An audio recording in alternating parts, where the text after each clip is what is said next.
రాష్ట్రపతి అయినా ఉపరాష్ట్రపతి అయినా వీళ్ళ హోదా ఏంటండి? పొజిషన్ ఏంటి? హెడ్ ఆఫ్ ద కాన్స్టిట్యూషన్, రాజ్యాంగాధినేత. అంటే రాష్ట్రపతి లేనప్పుడు ఉపరాష్ట్రపతి కూడా అదే హోదా రాజ్యాంగాధినేత అని చెప్పొచ్చు. అర్హతలు, క్వాలిఫికేషన్స్ విషయంలో గమనించండి. ఏం క్వాలిఫికేషన్స్ ఉంటాయంటే ఇద్దరికి కూడా సేమ్ క్వాలిఫికేషన్సే. ఒకటి, భారతీయ పౌరసత్వం, ఇండియన్ సిటిజన్షిప్ ఉండాలి. ఉపరాష్ట్రపతిగా ఎన్నిక అవ్వడానికి భారతీయ పౌరసత్వం ఉండాలి. 35 years ఆఫ్ ఏజ్, 35 సంవత్సరాల వయస్సు ఉండాలి. అలాగే లాభదాయక ప్రభుత్వ పదవులు కలిగి ఉండకూడదు.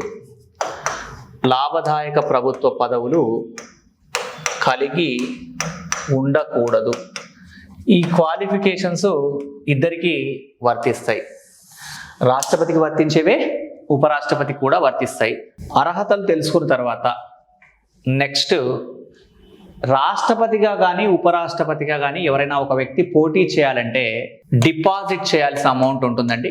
డిపాజిట్ ఎంత చేయాలి అంటే ఇద్దరికి కూడా 15,000 రూపాయలే డిపాజిట్ చేయాలి. ఇద్దరు కూడా ఆర్బీఐలోనే, రిజర్వ్ బ్యాంక్ ఆఫ్ ఇండియాలోనే డిపాజిట్ చేయాలి. రాష్ట్రపతిగా పోటీ చేయాలన్నా ఉపరాష్ట్రపతిగా పోటీ చేయాలన్నా ఒక వ్యక్తి ఎంత డిపాజిట్ చేయాలి అంటే రిజర్వ్ బ్యాంక్ ఆఫ్ ఇండియాలో 15,000 రూపాయలు డిపాజిట్ చేయాలి. ఎంతమంది అభ్యర్థులు వీళ్ళని సమర్థించాలి? రాష్ట్రపతిగా ఉపరాష్ట్రపతిగా పోటీ చేయాలి అంటే how many members support is required? ఎంతమంది సమర్థించాలి అంటాం. అంటే ఎవరు వాళ్ళై ఉంటారు? ఎలక్టోరల్ కాలేజీ సభ్యులే ఉంటారు. ఎంతమంది ఎలక్టోరల్ కాలేజీ సభ్యులు ప్రతిపాదించాలి మరియు సమర్థించాలి? ఒక వ్యక్తి రాష్ట్రపతిగా పోటీ చేయాలంటే అతన్ని 50 మంది ఎలక్టోరల్ కాలేజీ సభ్యులు ప్రతిపాదించాలి, సమర్థించాలి. అదే ఉపరాష్ట్రపతి అయితే 20 మంది ఎలక్టోరల్ కాలేజీ సభ్యులు ప్రతిపాదించాలి, సమర్థించాల్సి ఉంటుంది. ఓకేనండి. ఇక ఎన్నిక, రాష్ట్రపతి ఎన్నిక ఎలా ఉంటుంది? నైష్పత్తిక